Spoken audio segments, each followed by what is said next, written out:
एक शांत गांव के किनारे एक घना जंगल था। वहाँ एक छोटी सी बिल्ली रहती थी जिसका नाम चिंकी था। चिंकी बहुत ही चतुर और साहसी बिल्ली थी जो हमेशा नए नए रोमांचक अनुभवों की तलाश में रहती थी। एक दिन सुबह सुबह वह अपने घर से बाहर निकली और जंगल की ओर बढ़ने लगी। चिंकी मन ही मन सोचते हुए, आज बहुत भूख लगी है और मुझे मछली चाहिए। कहते हैं कि जंगल के नदी में ढेर सारी मछलियाँ हैं, आज उन्हीं का शिकार करूंगी। वह खुशी खुशी जंगल की ओर चल पड़ती है। जंगल में मछलियाँ ढूंढना। चिंकी जंगल में पहुंचती है। चारों ओर घना पेड़ पौधों से ढका हुआ है। दूर से नदी की आवाज़ आ रही है। चिंकी दौड़ते हुए नदी के पास पहुंच जाती है। वहाँ पानी के भीतर मछलियाँ तैर रही होती हैं। चिंकी आंखों में चमक और उत्साह के साथ, वाह, ये तो सच में बहुत अच्छा लग रहा है। मछलियाँ तो बिल्कुल मेरे सामने हैं। वह नदी के किनारे रुक जाती है और धीरे धीरे पानी में पंजा डालने की कोशिश करती है। मगरमच्छ की धुंधली छाया। जैसे ही चिंकी पानी में पंजा डालती है, अचानक पानी में एक बड़ी छाया उभरती है। चिंकी चौकस होकर पीछे हटती है। पानी से एक विशाल मगरमच्छ बाहर निकलता है। उसकी लंबी पूंछ और तेज दांत चिंकी को डराते हैं। चिंकी गहरी सांस लेकर, अरे ये क्या? इस विशाल मगरमच्छ से तो मुझे डर लग रहा है।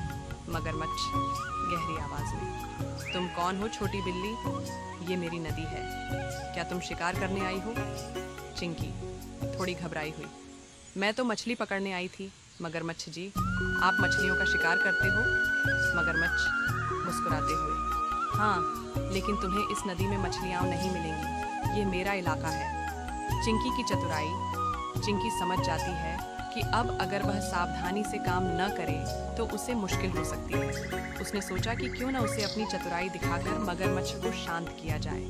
चिंकी मासूमियत से, मुझे माफ़ करें मगरमच्छ जी, मैं तो सोच रही थी कि अगर आप मुझसे मदद करें तो हम मिलकर बहुत सारी मछलियाँ पकड़ सकते हैं। आप ताकतवर हो और मैं तेज़ हूँ, हम दोनों मिलकर एक बेहतरीन शिकार कर सकते हैं। मगरमच्छ थोड़ा हैरान होता है और फिर सोचता है, मगरमच्छ ठीक है, तुम मुझे समझाने में सफल हो गई हो। हम दोनों मिलकर मछलियों का शिकार कर सकते हैं। मिलकर शिकार करना। अब दोनों मिलकर मछली पकड़ने की योजना बनाते हैं। मगरमच्छ पानी में छिपकर मछलियों को डराता है और चिंकी तेजी से मछलियों को पकड़ लेती है। बहुत जल्द दोनों के पास बहुत सारी मछलियाँ जमा हो जाती हैं। चिंकी, वाह, ये तो बहुत मज़ेदार था। आप तो बहुत अच्छे शिकार करने वाले हो मगरमच्छ जी। मगरमच्छ हंसते हुए, तुम भी बहुत तेज हो चिंकी। अब मैं समझ गया कि मिलकर काम करना कितना अच्छा होता है। दोस्ती का अनोखा रास्ता। चिंकी और मगरमच्छ अब अच्छे दोस्त बन गए थे। दोनों मिलकर जंगल में मस्ती करते हुए मछलियाँ खाते हैं। चिंकी को यह समझ में आ गया कि दोस्ती में ताकत होती है और किसी भी समस्या को मिलकर हल किया जा सकता है। चिंकी, आज का दिन बहुत अच्छा था। मैंने न सिर्फ मछलियाँ पकड़ी बल्कि एक नया दोस्त भी बनाया। मगरमच्छ, सच में आज का दिन बहुत शानदार था। हमें और मिलकर मस्ती करनी चाहिए। जंगल का वापस लौटना। चिंकी खुश होकर अपने घर की ओर लौटती है, मछलियाँ लेकर। वह जानती है कि आज उसने न सिर्फ शिकार किया बल्कि एक नया दोस्त भी पाया। चिंकी हंसी में, कभी कभी सबसे अच्छे शिकार सबसे अच्छे दोस्तों के साथ मिलकर किए जाते हैं। कहानी यहीं ख़त्म होती है और चिंकी खुशी से जंगल के रास्ते पर चलती है। हेलो दोस्तों, अगर आपको भी बिल्ली पसंद है तो कृपया वीडियो को लाइक करें और चैनल सब्सक्राइब करें।